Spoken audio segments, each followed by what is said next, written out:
Hey, how's it going, Captains? Admiral Tori here, and welcome aboard for another World of Warships video on my channel. In today's video, I am sailing the Tier 8 Premium Royal Navy battleship, HMS Vanguard. Now, judging from the title of the video, you probably asked me, what does it mean to be a high-profile ship in this game? Well, what you're seeing right now is one of the ships that I would describe as high profile. And I'm sure you, as a player in World of Warships, if you play World of Warships long enough, you probably own one of the high profile ships that I would describe. So what makes a high profile ship? Well, a ship that is distinctive for many reasons. For instance, the Stalingrad. The Stalingrad is pretty much a tier 10 glorified cruiser that is almost a battleship in a sense. But people know about the Stalingrad because the fact that you need steel to get the Stalingrad means that if someone owns the Stalingrad, they most likely a high ranking player when they play rank, or they participate in clan wars. Because of the fact that steel is an embargo to players who don't play rank or participate in clan battles, it's a very rare ship. And if you own the Stalingrad, which I don't, I already know that even though I don't own it, people are going to automatically target you when you pretty much bring out your Stalingrad into a random battle. In the case of my Vanguard, the Vanguard, she can be annoying to play because of how high profile she is in the North American server. I'm sure that it might be a different scenario in the European server because there are plenty of Europeans, especially people from the UK, who love the Royal Navy, and you can't really pass up on something this glorious and beautiful as the Vanguard. She is such an elegant ship to play, and I do love playing the Vanguard. She's one of my most favorite ships to play. It's just that people don't really treat the Vanguard on equal terms as other ships that I own. To put in perspective how rare this ship is, this ship is seriously rare. Because she's rare, that's why she's a high profile ship. People just want to shoot at my ship all the time when I play the Vanguard. Right now, the last time I checked, I've been on the top of the leaderboard with the Vanguard, which kind of gives you an idea that this is my number one ship in the game in North America, even though technically my best ship is the Musashi or the Republic, or the Republique if I want to try to pronounce it in French. But since not many people own the Vanguard, it was easy for me to climb the leaderboard and surprisingly be number one in NA. I'm not sure I'm still number one, but I'm certainly at least the top 30 with the Vanguard. And I just really love the way the Vanguard plays. She does have her flaws, having a citadel above the waterline. And not only that, you're forced to show your broadside if you want to fire all your guns. She's a solid ship. I really do think that she's a solid ship. She's playable. Not when she was initially tested. If you heard about her first phase of testing, it was absolutely awful. But I bought the Vanguard for historical reasons, and I was interested in how she's going to play because she does not have the Royal Navy battleship AP. Her fuse time is longer, which means that you can actually make the AP shell stick in the hull rather than, explode on the outer parts of the hull, if I put it that way. Not necessarily like HE where it explodes on contact, but you can't really get the AP shell deep enough to detonate the citadel. That was the problem with the Royal Navy battleship if you go down the main line. Now in the case of the Vanguard, she has the normal AP, just like the Warspite. People would describe the Vanguard as a modernized Warspite. Now what makes her fun is her speed, concealment, and her guns. Now her guns are her weakness in some sense, but that's what makes the ship fun. Because what makes them weak is that these are tier 6 guns, but they're buffed to a point where they can be played at tier 8, as in they have great dispersion, one of the best dispersion in the game at tier 8, better than the Japanese, I believe, which the Japanese is known for their great dispersion in the game since they have the best dispersion. That is a distinctive characteristic of the Japanese line. But although the Amagi has good dispersion, she doesn't have the Sigma that the Vanguard offer, which is a 2.0 Sigma. Now of course the Amagi has 406mm guns and she got 10 of those.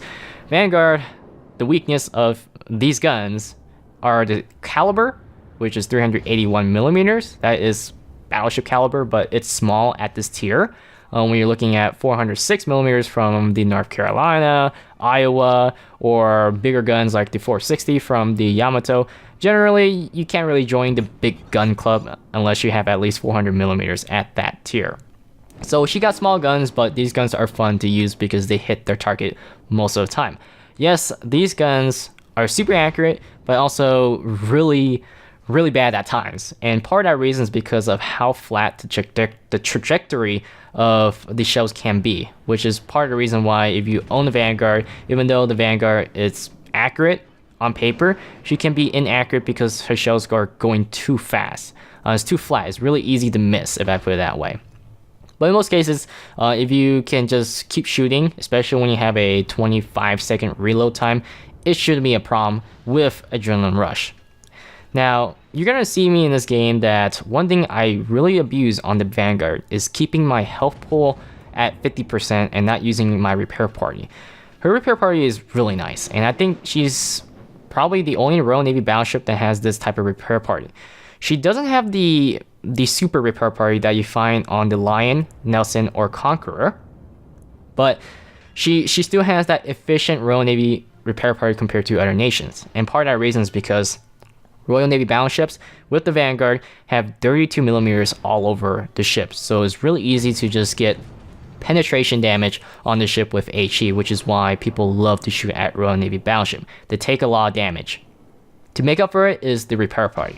But what makes this repair party different from the other Royal Navy battleships, if I'm correct, is that this is actually a short cooldown, like the Massachusetts. So you have an efficient repair party, but also pretty short in cooldown, so you can get them up right away, like right now. So what I try to do is I'm trying to keep my ship as low as possible, and when the time is needed to use the repair party, I will use my repair party.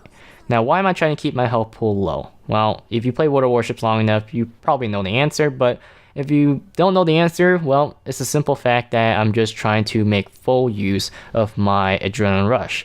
I know some people would feel bothered and triggered that why is this guy not using his repair party when it's pretty clear that it's been offered for a while since it's not on cooldown. But that's the simple reason. I want to put more firepower down. If it's not necessary to use it because I'm not taking enough damage, then don't use it. But if I'm going in and tanking damage, definitely use it, because if I die, then yeah, I'm pretty much out of the game. So I'm trying to keep my ship at a optimal health pool, if I put it that way, to keep up with the firepower.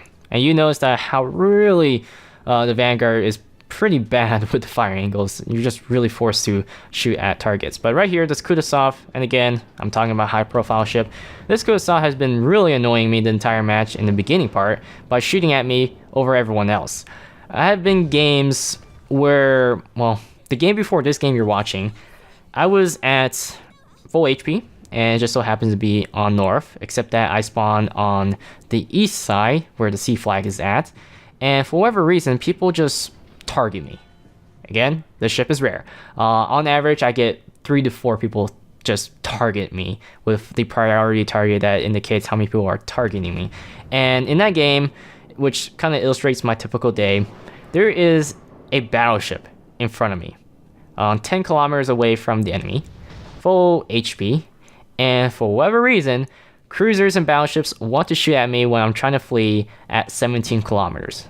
That kind of really speaks how annoying it can be to play on this ship. Other ships that I can relate to the Vanguard situation would be like the Mutsu. Not many people see Mutsu, but people just want to shoot the crap out of the Mutsu. What else? The Nelson is also a perfect example. Usually Royal Navy battleships in the North American server usually get this type of high profile being targeted, especially the Royal Navy light cruisers, because they have citadels exposed easily, so battleships love to chew on those citadels. But yeah, it's really annoying to play these ships, but I really want to play these ships more often. It's just a difficulty of getting the game without feeling unfair, if I put it that way, because I play my North Carolina, I can stick my North Carolina out in the middle and I get like a decent number of ships firing at me. When I play my Vanguard, Nelson, or Hood, even though I'm at near the back, people will still target me for the reason that I'm playing a ship that people don't see that often. I can understand the Nelson because Nelson has, you know, a big citadel and she's easy to get set on fire. But the other reason is probably because the Nelson is only able to be accessed through free XP, which not everyone's going to spend 300 some thousand to get a ship, right? So it will make sense that people want to focus the Nelson. So right here, we managed to stop the push into the A flag, and I'm going to start pushing into the enemy fleet here. Notice that I am unable to use my 2 rear guns. If this is something that feels like too much work for a battleship, the Vanguard does require a lot of attention to get her working. But yeah, it can be a lot of work, just like driving a manual transmission car. You have to constantly shift the gears the same way as shifting this ship left and right just to get all your guns to bear. So right here, I'm firing at the Bismarck. It's pretty important to get priority target if you plan on getting the Vanguard to give you an idea when to show broadside. Got a decent hit, 6.2k damage. Going full steam ahead, looks like this Bismarck is going to be focused by friendly Baltimore and the Bismarck from my left side. Our team is collapsing on the east side. I'm not sure what happened exactly on the east because I was not paying attention to the east. My biggest concern is in the west, but I'm going to assume that the east side collapsed, judging from the last known position. Well, there goes the Baltimore. But yeah, it looks like they collapsed on the east, even though they successfully took the C flag. Enemy Richelieu is going to try to take the B flag. I don't recall if she does successfully take the B flag, but hey, she's trying to take the B flag. Bismarck being focused, she's showing broadside. Looks like she ran aground. So I'm going to take every opportunity to fire on this Bismarck. Now, enemy Monarch, she was on the side that I was fighting. And it looks like the Monarch is going to take the long route and trail behind the main fleet. The enemy fleet, of course. So it looks like the Richelieu will take the B flag and the enemy team will take the C flag. This is not looking so good, and remember I was talking about the high profile ships and the Belfast being one of them because she's one of the stronger premium ships at tier 7. Well, the enemy team is in a really good position. Although we are ahead on points, all they had to do was just hold the B flag. But you know, people's thirst, you can't really quench the thirst of random people in randoms, right? They really want more. And the Richelieu in this case is going to come out and go chase the Belfast. Yeah, Belfast high profile target. Why not? Let's just try to take the Belfast. So Richelieu appears. I got a broadside on her. Did 5,000 damage. Belfast is trying to flee from the Richelieu. Richelieu guns 380 millimeters. All 8 of them facing forward, which makes the Richelieu really special. She got that really cool turret layout. Now look at that. She's showing the flat side of her turret. This is a perfect opportunity to showcase how tight the dispersion can be because I'm going to knock out her guns. And that is a difficult task in most cases for many of the battleships I play. But with the Vanguard, as long as the enemy battleship shows a flat side of the turret, I am able to do some serious damage on the turret. Now, there's no point of me trying to hit the superstructure or the bow because they're just going to bounce or do minimal damage. But I'm going to try to incapacitate this turret, and that is the second incapacitation on the Richelieu, which means that chances are those guns are knocked out, which is 50% of the ship's firepower. Oh no, Richelieu, you wouldn't want to do that. And look at that, the second turret is gone. She's showing broadside. Look how tight that is. Right in the middle, sticks 13,000. And just like that, Richelieu lost most of her health pool, making a fatal mistake to push to get the Belfast. Now it's down to me and this Bismarck, alongside with the 2 cruisers on the other end of the map. Now those 2 cruisers, I'm going to judge that they're in very low HP, so they're in poor condition, while the Bismarck is in good condition, and my ship technically good condition, but like I said, I'm trying to maintain a lower health pool to maintain the fire downrange. Enemy New Orleans. You kind of ask, what is she doing? Now, ideally, you want your battleships to engage and then the cruisers follow up, because the cruisers can't really take damage from a battleship, especially when you got a Bismarck and a Vanguard that is 11 to 12 kilometers away. So I'm trying to decide what to hit, and I decided that let's try to take out a ship as soon as possible. I'd rather deal with less ships than farm damage and deal with more ships, right? So Bismarck is broadside, and I am broadside. I know I'm being targeted, judging from the priority target, but I'm not afraid to show broadside. Sometimes you gotta show that broadside, because when the time is needed, you have to be forced to do so. New Orleans is reversing, and I'm trying to fire onto the New Orleans bow. There we go, we got 2 penetration. The guns are accurate enough to hit the New Orleans at this distance, so I have full confidence of targeting the New Orleans, even though she is a small target. Looks like Bismarck guns aren't that reliable at that moment when she fired against the New Orleans. Here we go again. And let's see if I hit this New Orleans. I do hit the New Orleans for 2 hits, 2 full penetration, 4,000 damage. Bismarck is turned into the enemy fleet. I was hoping that she would turn away. We want to lure the enemy and not charge into them, because they got the numbers, especially at this moment, because we don't have our cruiser.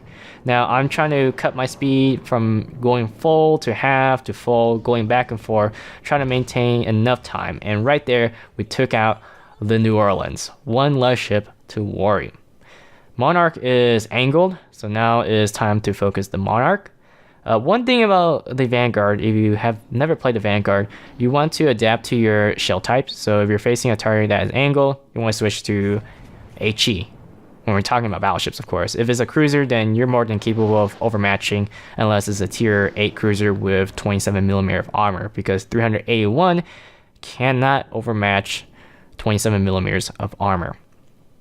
So, Vanguard is pushing forward. Enemy Kagero suddenly appeared. I believe the Baltimore probably used her radar on the Kagero, or maybe the Belfast, because she also has radar.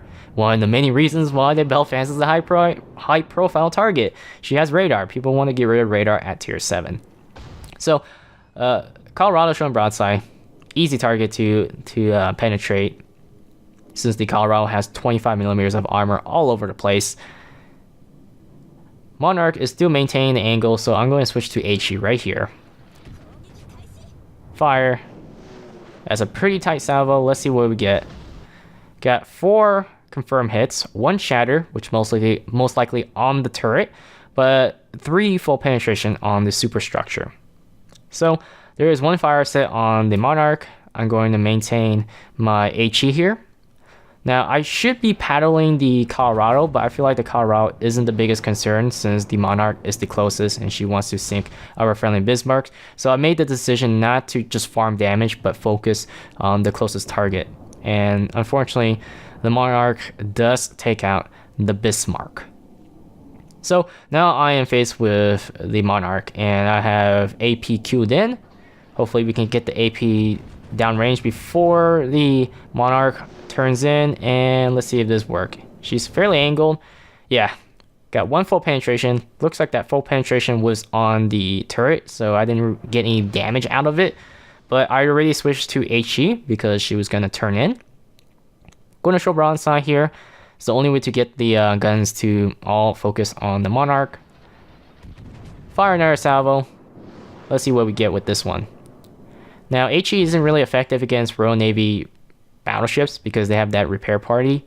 But then again, these are battleship guns and they reload pretty quick. And yeah, although the Monarch has the Royal Navy HE that's better than mine, I still have the nice longer fuse AP. So when I have the chance to use it, just like right now, I shall switch to the AP. It looks like I set another fire on the Monarch.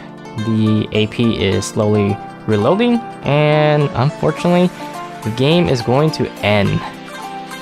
Yeah, it was a pretty good game. So, aside from that, I hope you guys enjoyed this video, and I'll see you guys next time on World of Warships.